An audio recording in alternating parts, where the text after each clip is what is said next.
No vídeo de hoje vamos relembrar alguns artistas, grupos e programas de TV que fizeram bastante sucesso nas décadas de 80 e 90 e que sempre nos transmitiram uma boa imagem, mas por trás de toda a magia aparente as coisas não eram tão bonitas assim. Ficou curioso? Então, fica comigo.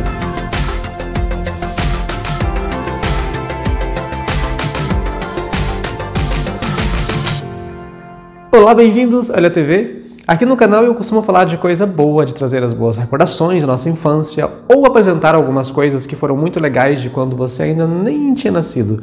Então, se você já é inscrito, muito obrigado por acompanhar. Se chegou hoje por aqui, eu posto vídeo toda sexta-feira, agora às 18 horas, no horário de Brasília. Inscreva-se, ative o sininho e siga-me também no Instagram. Tem o meu perfil pessoal e o perfil do canal LOTV, além do blog leonelonline.blogspot.com. Mas hoje eu quero falar de algo diferente, do que está por trás de toda essa magia que chega até a nossa TV. A intenção não é fazer crítica negativa, ao contrário, nem apontar defeitos, é meramente a título de curiosidade. E além disso, como tudo o que vou citar aqui já aconteceu há muito tempo, essas coisas já estão bem resolvidas. Caso superado, na verdade em alguns casos acho que ainda não. Mas eu vou começar com um caso leve então. Se você passou pelos anos 80 e 90, deve lembrar do Show Maravilha e dos assistentes de palco da Mara. Ao longo dos anos em que o programa ficou no ar, ela contou com a ajuda das borboletas, das gatinhas, do Paulinho, do Banana, do Chocrível, das Maravilhas e dos Marotos.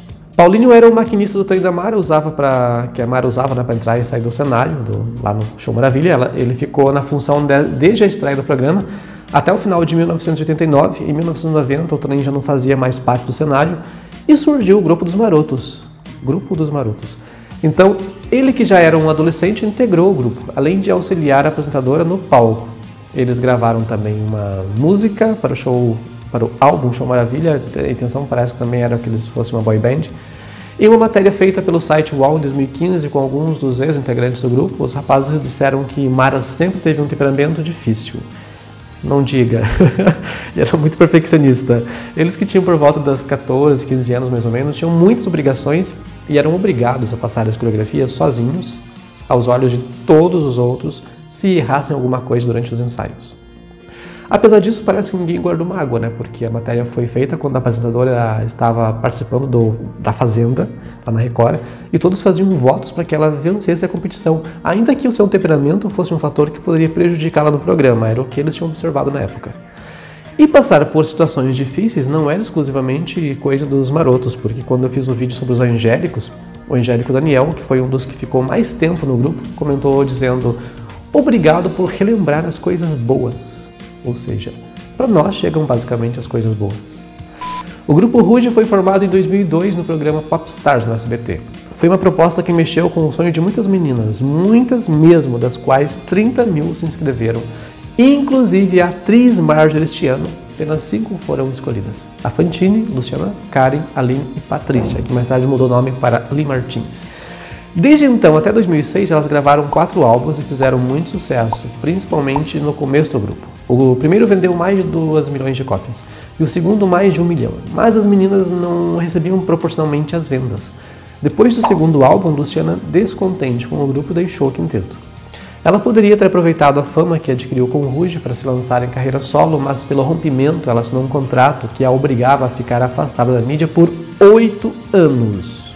Ou seja, em momento algum, os produtores pensaram em auxiliar as meninas artisticamente. O interesse era unicamente explorá-las comercialmente. E anos depois do fim do grupo, em uma entrevista, elas declararam que foram exploradas traumaticamente. Um dos programas mais queridos da nossa TV, ou melhor, que passou durante anos na nossa TV, mas é um produto importado, o Chaves, também tem algumas coisas que ficaram debaixo do tapete por muito tempo. Enquanto alguns atores do seriado eram gratos com o Roberto Bolanhos, o Chaves, pelo papel que interpretavam, outros reclamaram alguns direitos que achavam justo e acabaram comprometendo a relação com o elenco. Por exemplo, o Kiko, que reclamava os direitos do seu personagem. Segundo ele, a sinopse que havia recebido não detalhava como deveria ser o seu papel, e todas as características do seu personagem foi criação sua, mas o Bolanhos ficava com todos os direitos. Não houve acordo entre eles e o Kiko saiu do programa. Aliás, ele saiu do México, inclusive. Carlos Villagrán se mudou para Venezuela, onde estreou seu próprio programa. Ele mudou, inclusive, a grafia do nome para não ter problema judicial, que passou a ser escrita com K. Ele conseguiu levar junto até o seu Madruga, ou seja, um dos personagens mais carismáticos da vila, deixou o elenco. Mas, diferente do Kiko, o seu Madruga voltou. E na sua volta, o reencontro com a Chiquinha é bem emocionante. Eles parecem ter se emocionado de verdade. Só que, na verdade, eu não sei se esse retorno aconteceu em que momento, porque o seu Madruga saiu 2 vezes. Uma vez saiu porque ele pediu dinheiro emprestado para o Chaves, para o Bolanhos. O cara não quis emprestar, que era para quitar a sua casa, né, a hipoteca da casa. Ele não quis emprestar, então ele saiu. E depois saiu a convite do Kiko. Acho que depois da saída do Kiko ele não voltou mais. Então a volta para casa foi depois desse empréstimo que ele não teve.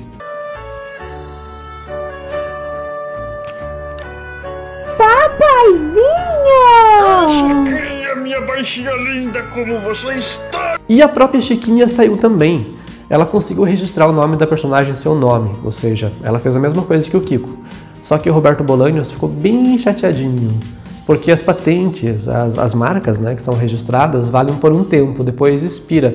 Se o dono da marca não renovar a patente, qualquer outra pessoa pode fazer. E foi o que a Maria Antonieta de las Nieves fez. Alguém falou para ela que o nome da Chiquinha, né, ou melhor, Chilindrina, estava livre, e ela registrou antes do Roberto Bolanhos ficar sabendo, porque ela também reclamava a mesma coisa que o Kiko, que a personagem foi ela que tinha criado, então ela tinha direito sobre o personagem, mas só o Bolanhos que recebia. Essas coisas a gente nunca tinha consciência, muita consciência, né, no Brasil, porque os episódios não passavam na ordem cronológica.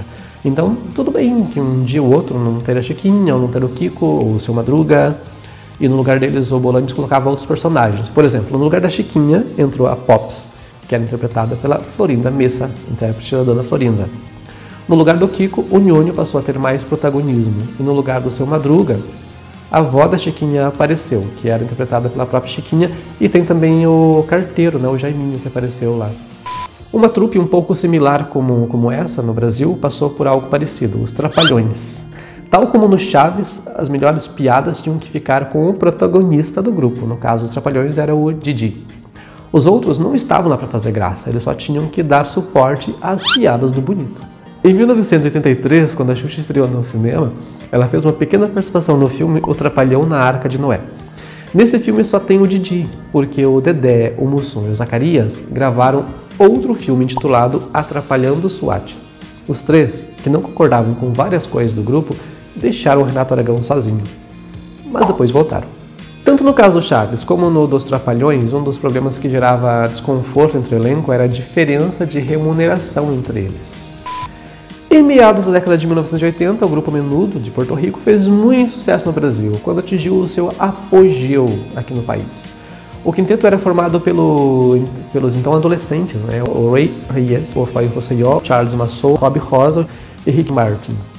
Na época eles eram um fenômeno, uma coisa absurda. Quem passou pelos anos 2000 e pôde acompanhar um pouco o grupo RBD, o Menudo teve mais ou menos a mesma intensidade. Anos depois, alguns integrantes começaram a falar do que passaram na época que estavam no grupo. Abusos físicos, abusos psicológicos. O Roy Rosselló revelou que sofreu abuso sexual do diretor do grupo. Abusos sexuais também, né? E ele foi só um dos meninos que passou por tal situação. Além disso, eram todos pré-adolescentes, adolescentes, ou seja, muito jovenzinhos e trabalhavam incansavelmente. Ou melhor, eles cansavam, mas eram explorados desumanamente, e algo parecido aconteceu com as paquitas. Na década de 80, em cada 10 meninas, 11 queriam ser uma paquita. Elas não passaram por abuso sexual, muito pelo contrário. Nesse caso, a Marlene Matos era super protetora, inclusive com a própria Xuxa, que revelou numa entrevista que ela ficava trancada à chave no quarto do hotel quando viajavam ao trabalho. Mas algumas meninas deixaram o grupo por desentendimento com a diretora ou por sobrecarga de tarefas. E em 1994, as meninas do grupo que ainda permanecia lá, revelaram ao diretor João Henrique Schiller, que escreveu um livro contando os detalhes das exigências e condições desproporcionais à idade que elas tinham na época, além do assédio moral que sofriam constantemente. Elas contaram que geralmente nas viagens eram colocadas em estruturas inferiores às que Xuxa recebia, que muitas vezes passaram fome, frio, ficaram esgotadas e quando Marlene Matos tomou conhecimento desses relatos, todas foram dispensadas e substituídas por um novo grupo de meninas. Aliás, inclusive esse diretor tirou proveito das meninas, porque a intenção delas era que fosse montada uma peça de teatro inspirada em confissões de adolescentes, se não me engano. E ele se aproveitou de alguns momentos de uma conversa entre elas para arrancar essas informações e compilar um livro. Então, percebendo que as coisas já não estavam mais seguindo pelo caminho que elas pensavam, que elas tinham pensado inicialmente, elas desistiram, mas aí a coisa já estava feita. E algumas ficaram tão magoadas com a saída, né, com essa expulsão, que nunca mais voltaram a falar com a Marlene. E da minha parte é isso, eu fico por aqui, nos vemos no próximo vídeo. Até lá, um grande beijo. Tchau. Só para ficar claro uma coisa, assédio moral não é assédio sexual, tá? Muita gente passa assédio moral no trabalho. Na escola você pode passar por assédio moral. Uma trupe, Os outros não estavam lá para fazer graça, eles só tinham que dar suporte às piadas do bonito.